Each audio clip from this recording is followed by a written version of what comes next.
crimes funcionais, então, exigem que o sujeito ativo seja funcionário público. Mas o que é o funcionário público para os efeitos penais? Funcionário público está previsto, seu conceito, no artigo 327 do Código Penal, que dispõe que considera-se funcionário público para os efeitos penais quem, embora transitoriamente ou sem remuneração, exerce cargo, emprego ou função.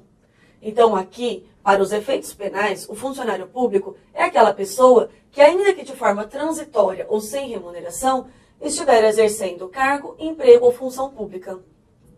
Aqui, nós temos uma situaçãozinha nova. A Constituição Federal trouxe uma expressão nova, ou seja, servidor público. E o Código Penal, então, está um pouquinho desatualizado em relação à expressão.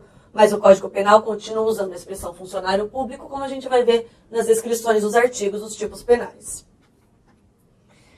O artigo 327 do Código Penal traz em seus parágrafos situações acerca do funcionário público.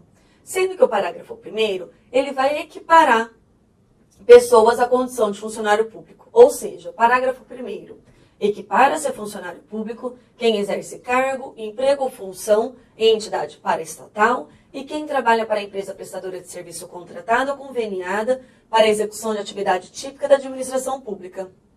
Parágrafo 2º. A pena será aumentada da terça parte quando os autores dos crimes previstos neste capítulo forem ocupantes de cargos em comissão ou de função de direção ou assessoramento de órgão da administração direta, sociedade de economia mista, empresa pública ou fundação instituída pelo poder público. Pessoal, atenção então a este parágrafo 2º, uma vez que nós vamos tratar bastante deste artigo, desse parágrafo 2º, pois ele trata de uma causa de aumento de pena na terça parte. Prestem atenção porque nós vamos trabalhar bastante com esse dispositivo.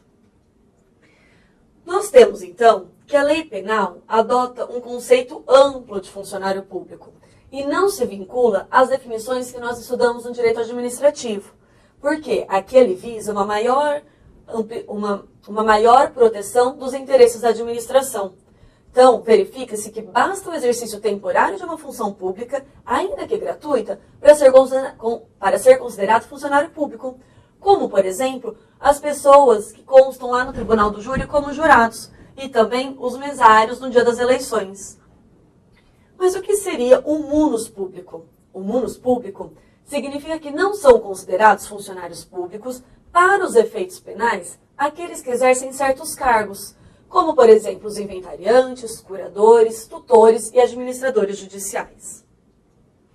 A equiparação trazida pelo parágrafo 1º do artigo 327, então, traz que também será considerado funcionário público aquele que exerce cargo, emprego ou função em entidade paraestatal e também quem trabalha para a empresa prestadora de serviço contratada ou conveniada para a execução da atividade típica da administração pública.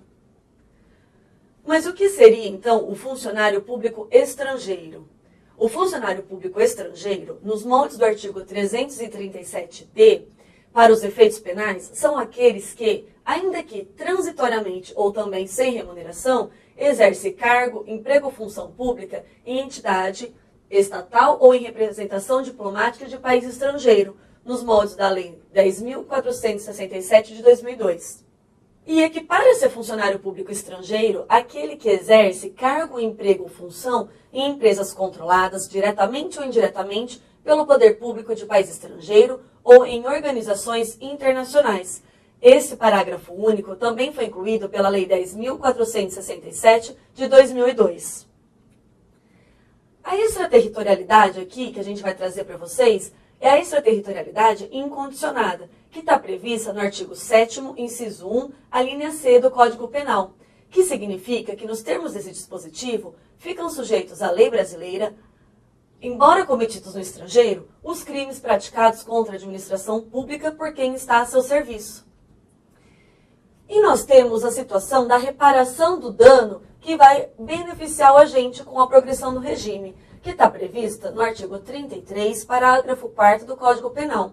Com esse dispositivo, que é a redação dada em 2003 pela Lei 10.763, O condenado por crime contra a administração pública terá a progressão de regime do cumprimento de pena condicionada à reparação do dano que causou ou à devolução do produto ilícito praticado com os acréscimos legais. Então, aqui, a progressão do regime do cumprimento de pena está condicionada à reparação do dano causado ou à devolução do produto ilícito praticado. Os efeitos da condenação estão previstos no artigo 92, inciso 1 do Código Penal, que trata que é efeito da condenação, o efeito secundário específico e não automático da natureza extrapenal, o quê? A perda do cargo, da função pública ou do mandato. Então, esse artigo 92, inciso 1 do Código Penal, ele vai trazer uma consequência, uma segunda pena, vamos dizer assim, para aquela pessoa que cometeu um crime funcional, que pode ser a perda do cargo, da função pública ou do mandato eletivo. E, quando for aplicada a pena privativa de liberdade por tempo igual ou superior a 1 ano, nos crimes praticados com abuso de poder ou violação de dever para com a administração pública. E também, quando for aplicada a pena privativa de liberdade por tempo superior a 4 anos nos demais casos.